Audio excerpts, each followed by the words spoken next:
Right, now I know what you're thinking, but just don't do it. Do not do it. It's really not worth your time. Honestly, no. Put your hands down. Put them down. No, don't. Oh, would you look at that? Stupid bitch.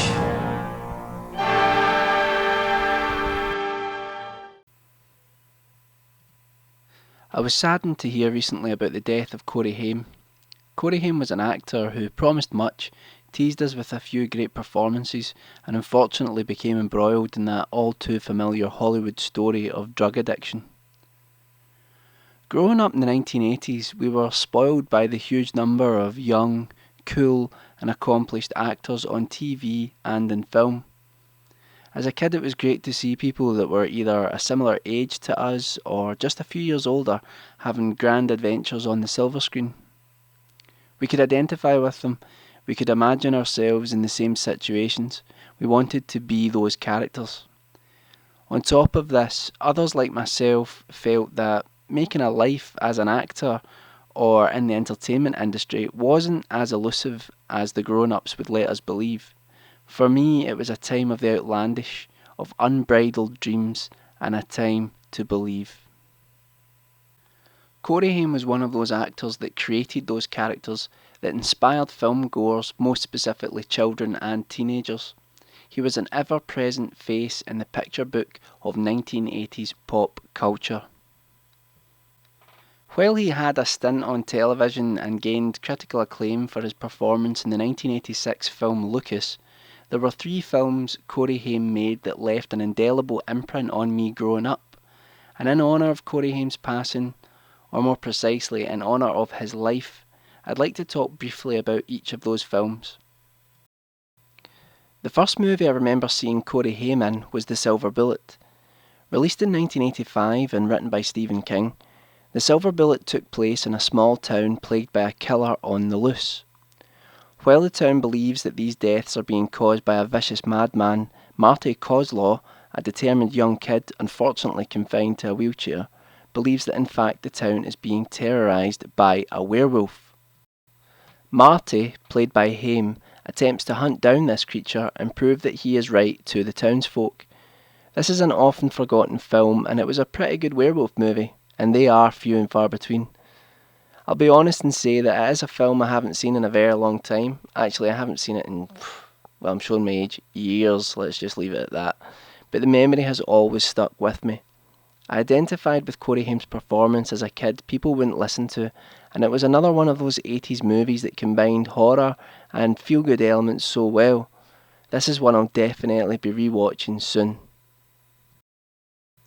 Another movie that Corey Haim made that I love is Licence to Drive. When I think about the long-term friendship and working relationship between Corey Feldman and Corey Haim, this is the movie I most think of. Licence to Drive is about a teenager called Les Anderson who attempts to pass his driving test. When he eventually fails, he lies about passing and gets caught up in this lie as he tries to impress a girl and take his friends out on a wild night. This is a great off-the-wall, feel-good, crazy 80s teenage comedy. It's very funny and has both Coreys playing off each other brilliantly. Now, I probably shouldn't admit this, but when Licence to Drive was released, I spent much of that time listening to the Billy Ocean title track and daydreaming about having my own car, getting into adventures and getting the girl. Shocking. Well, give me a break, I was only 7 at the time. It was one of those films that made you want to be older than you were. It made you think about how much fun you'd have when you became a teenager. So basically, it lied to us. My teenage years were horrific. I'm only joking. Kind of.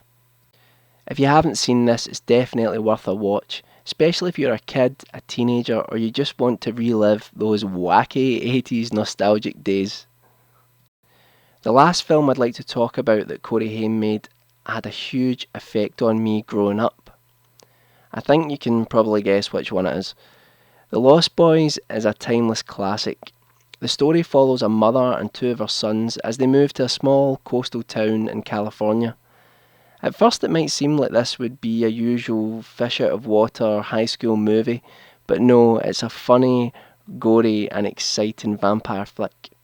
In fact, I'll go on record right now and say that it's one of the best vampire movies ever made, and I don't say that lightly, being a massive fan of the vampire genre.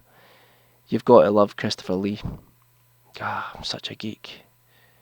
What makes the film interesting is that you get to see the vampire mythology play out from so many different angles. You have the son who gets bitten and is slowly consumed by his vampire side.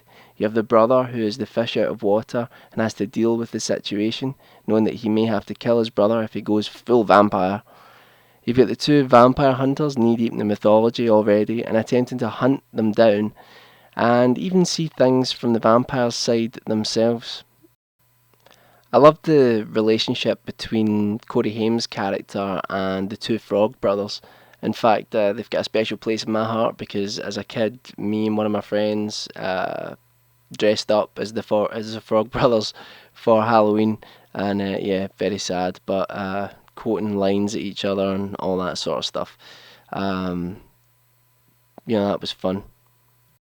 I'm not going to go into any more detail because I'm definitely going to make a full review of this, but if there's one film that makes me think of Corey Haim, this is it. He was really funny, he sold the scares brilliantly, and again had that sort of teenage edge to him that characterised his performances.